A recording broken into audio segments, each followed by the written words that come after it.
તારા જગતનો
પૂજ્ય બાપુજી આજે 18 વર્ષ પૂરા થયા.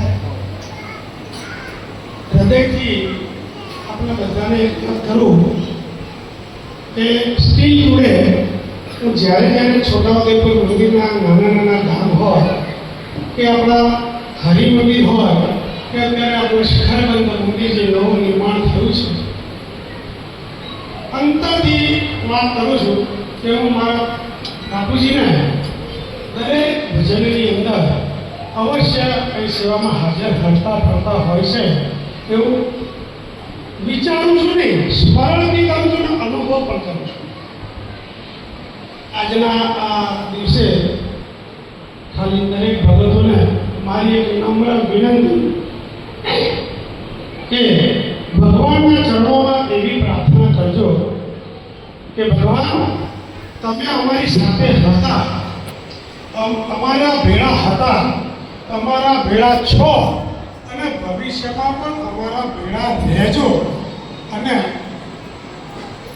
દરેકને દર્શન કરવાની આપણા મહેન્દ્રભાઈ જ્યારે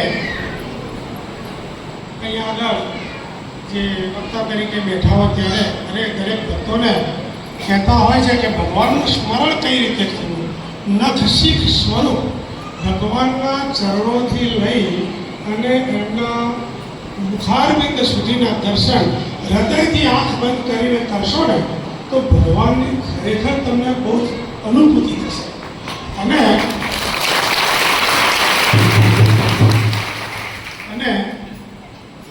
આપણા સત્સંગના ઘણા બધા એવા ઉદાહરણ છે કે ભગવાન આપણી સાથે અવશ્ય રહ્યા છે. સમય આવે ઘણા બધા આપણે ચર્ચા કરીશું કે કયા ભગવતોનો કયા સુખદ અને સારા અનુભવો થયા છે. એટલે શ્રદ્ધા બહુ મોટી વસ્તુ છે. પ્રગટ ભગવાનના ભક્તો બનવું એ પણ આપણને કદાચ પૂર્વજન્મનું કંઈક જ્ઞાન હશે ત્યારે જ આપણે આ બધા પ્રગટના લાડીલા ભક્તો બન્યા છે. અને જેમ ભગવાન 500 પરમહંસો સાથે આવ્યા હતા, આજે 500માં બી 50,000 ભક્તો આપણે થયા છે. એ પણ એ ભગવાનના આશીર્વાદ સ્વરૂપ છે આપણે. અને દરેક આજે બધાને હું એવી પણ ભગવાનના ચરણોમાં પણ હૃદયથી પ્રાર્થના કરું છું કે દરેક ભગવાનના આપણા હરિભક્તોને ભગવાન સુખી કરે, આનંદ આપે અને એમના ચરણોનું સુખ આપે એવી મારી શુભેચ્છા. જય શ્રી પુરુષોત્તમ. જય શ્રી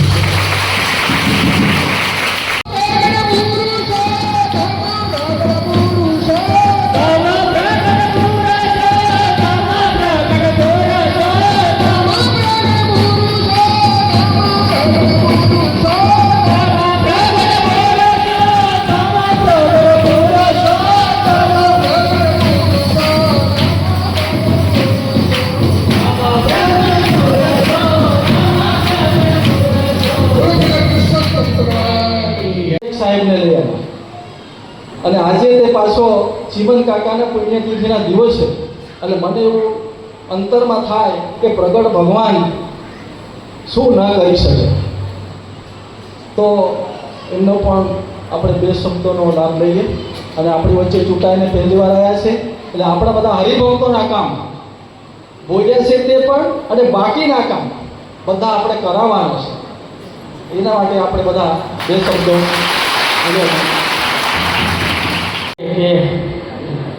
ભાઈ છે ને મને આવતો મામું કીધું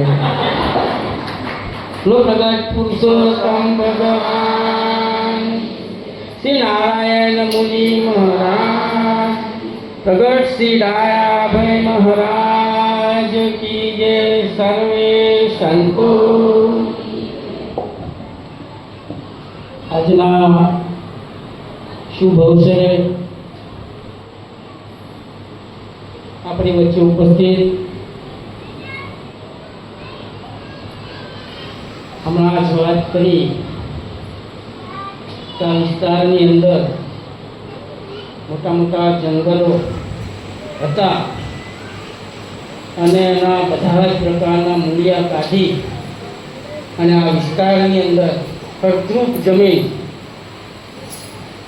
બનાવીને આપણને પણ એનો જે રસ પ્રભુનો અપાવ્યો હતો એવા આદરણીય સન્માનીય સ્વર્ગસ્થ ચીમન કાકાને વંદન કરું, પ્રણામ કરું. આપણા સૌના વડીલ, અને હું તો ભણતો ત્યારથી એમનું નામ ગુરુ હતું, ત્યારથી ગુરુ તરીકે, અને અત્યારે પણ અમે ગુરુ તરીકે કેવા આદરણીય નારાયણભાઈ રાઠવા, આદરણીય સૌ વડીલો અને સૌ માતાઓ, ભાઈઓ, બહેનો અને ભગવાનના લાડેલા ભક્તો. આમ તો મને સત્સંગ થોડું ઓછું ફાવે,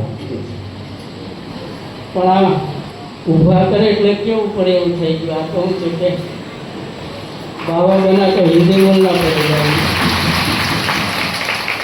આપ સૌના આશીર્વાદથી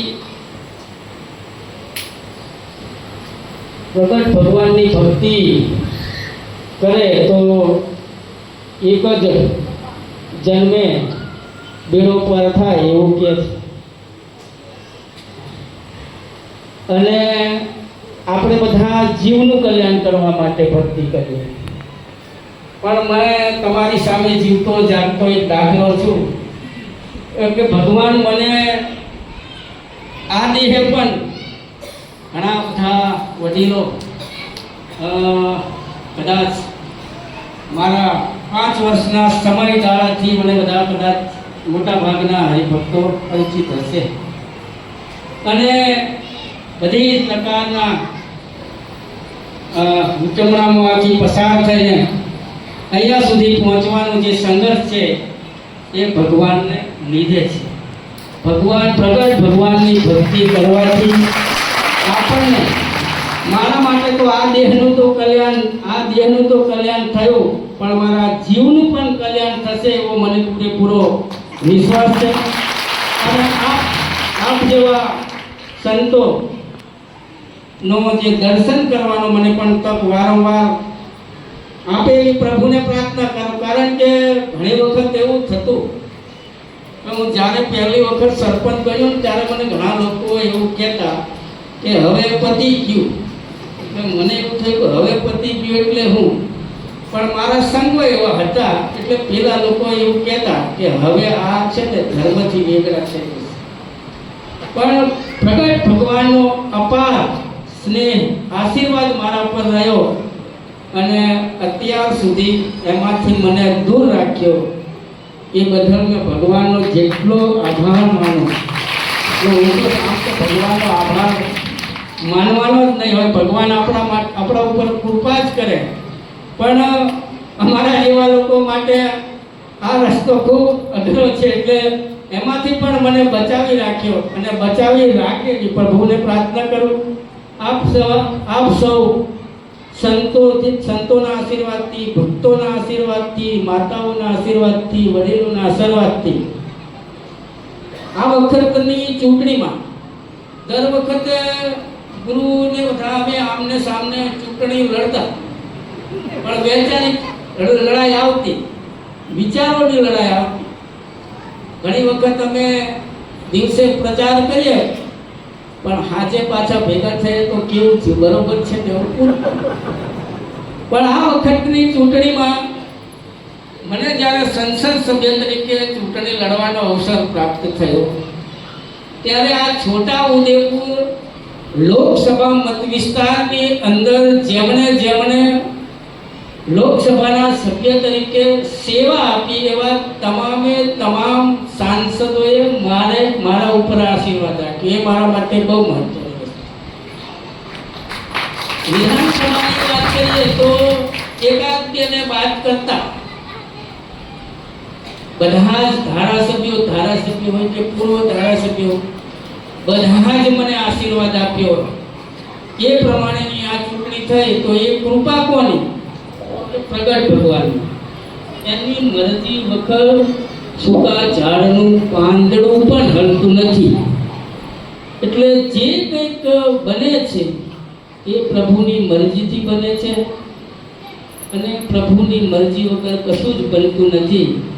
અને તમે જે મને અહીંયા સાંસદ તરીકેનું સંબોધન કર્યું એ પણ એમની મરજીથી જ બને છે. એટલે પ્રભુને અને આપ સૌને મેં વિનંતી જ કરું છું કે મારા ઉપર હર હંમેશા આશીર્વાદ એટલે હું કોઈ અવળા રસ્તે ન જાવેલા આશીર્વાદ આપતા રહેજો. અને ક્યાંક મહારાજ ટોકવાનું થાય તો ટોકશું પણ કે આ રસ્તો થોડો રોંગ જાય છે એવું કહેતા રહે. બીજી વસ્તુ કે ગયા વખતે પણ હું કીધું હતું, આપણે આપણા જેટલા પણ મંદિરો છે એમાં તાલુકા પંચાયતના માધ્યમથી દરેક મંદિરમાં એક વોટર કુલર મંજૂર થઈ ગયું છે. વહીવટી આવશે લગભગ 1-2 મહિનામાં વહીવટી આવશે એટલે દરેક મંદિરમાં કદાચ 1-2 મંદિર બાકી રહી જાય એને પણ પૂરું કરીશું. અને મંદિરની અંદર કોઈ પણ આપણા જે મંદિરો છે પહેલા છોટાઉદેપુર તાલુકા પંચાયત પૂરતું મર્યાદિત હતું.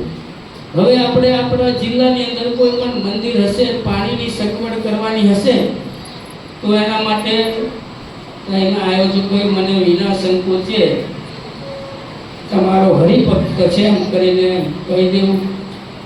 મંદિરના પટાંગણની અંદર કદાચ કોઈ પેવર બ્લોક જેવું પણ બેસાડવાનું હોય તો કહેજો, આપણે બધા પ્રયત્નો કરીને આપણું સંકુલ કેવી રીતે સારું બને, કેવી રીતે સગવડતા ભર્યું બને એવી નાની સેવા કરવા માટે કટિબદ્ધ છે.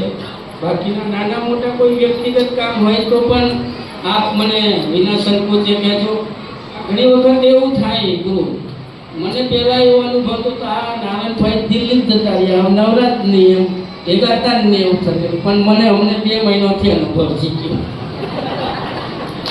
એટલે આ તો મારી જે વેદના છે ને તમારી વચ્ચે મૂકવું.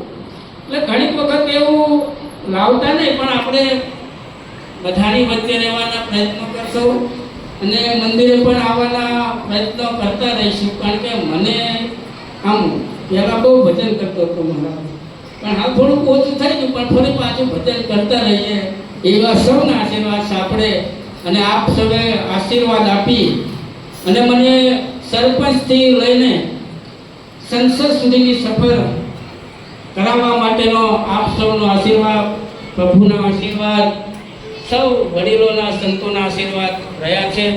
એના માટે બાકી આ તો હું તો એ સપનામાં નહોતું વિચાર્યું એવી ઘટના બની. કારણ કે જે વ્યક્તિને ધોરણ 3થી નિરાધાર બની ગયો હોય અને એને કોઈ પણ પ્રકારની માહિતી ન હોય એવા વ્યક્તિને અહીંયા સુધી પહોંચાડવાનું એ કોઈ જો કારણ હોય તો માત્ર અને માત્ર ભગવાન છે.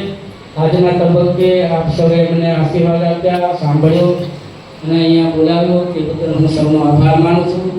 અને હર હંમેશા આપ સૌ માટે સાંસદ તરીકે નહીં પણ આપના હરિભક્ત